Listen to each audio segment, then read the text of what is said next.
Hello again. Now, NUM's youth structure will hold pickets in solidarity with students' demands for free tertiary education. It says billions should not be spent on the Zondo Commission and blue lights while education is being neglected.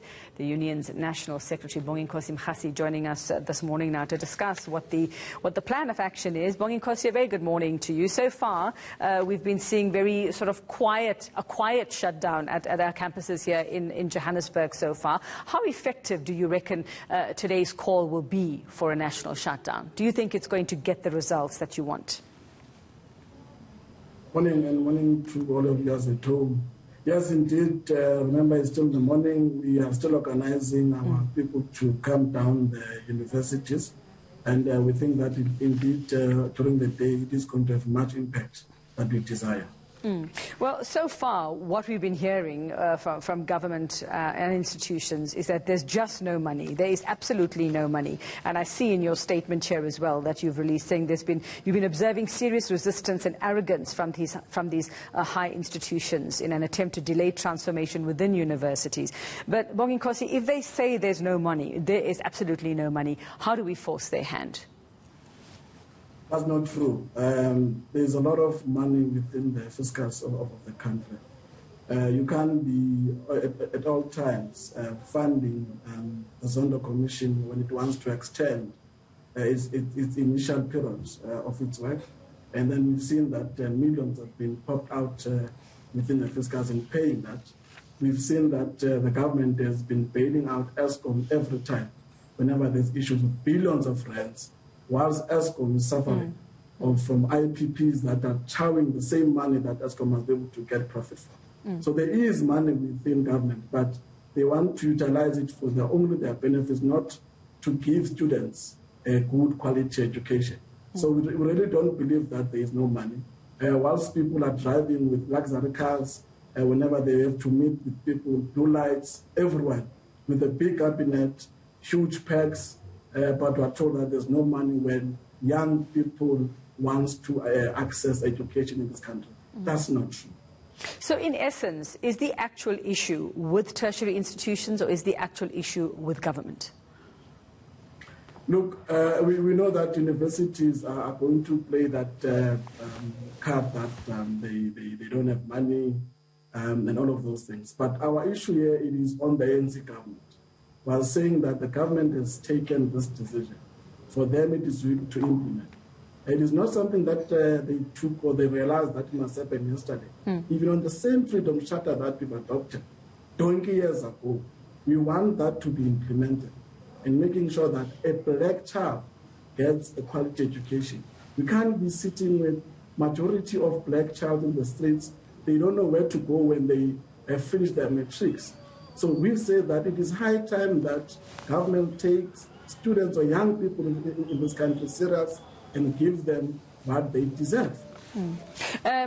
Considering the year we've had already, and when I say the year, I'm talking about since COVID and the pandemic, not just 2021. This year already on the back foot in terms of the academic year, Bonginkosi, for these students, can they afford to lose any more time now? How far are you joining the call now, and how far do you think those student leaders who are now rallying students, how far can they take this? How far should they take this, considering we're already in the middle of March and a lot of learning time has been lost already? If we have to take 6 months demanding what we want, let it be. Because this thing happened in 2016. This thing has been happening over the past years, and we've been promised that things are going to be all right. But things does not come all right. So we are going to catch up. We are going to encourage them that the same universities that after this, if we get the demands, let it be arrangements in making sure that students, they do catch up. So we think that we are here to make sure that we get what we demand. And our demands are very clear. We want to access free education now, not tomorrow. Because we see that ministers are having these meetings with students, 8 hours meetings. What they only do, it is to negotiate or postpone heads for students. On top of that, they say, no, come in, let's arrange, how can you pay it off within 12 months? You've just mentioned issues of COVID. The same workers that are to pay for these students, they were impacted during COVID.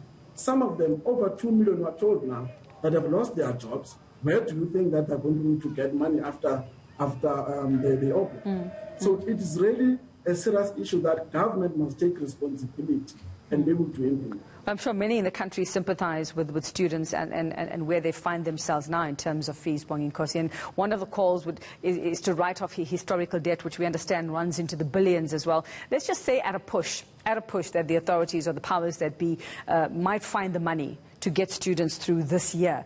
But we have to ask ourselves, what about after this? How do we sustain something like that? And it's all good and well to put up the fight for this year, but we've got to look at solutions that will last. True. I think we all want things that are going to be sustainable going forward.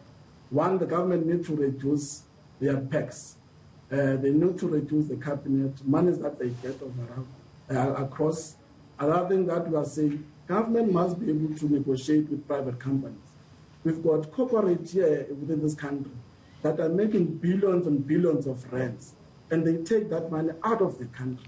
Once we can be able to say, we increase their tax or be able to negotiate an amount or a certain percentage that can be contributed towards sustainable education within the country.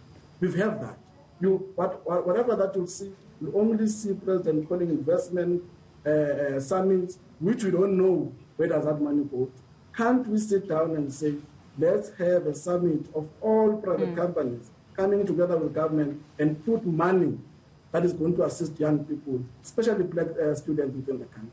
All right. Well, like you say, Bonginkosi Mrasi, it's still early today. Let's see what happens and what students can make happen while meetings, high-level meetings, continue there behind closed doors to address the student fee problem at the moment.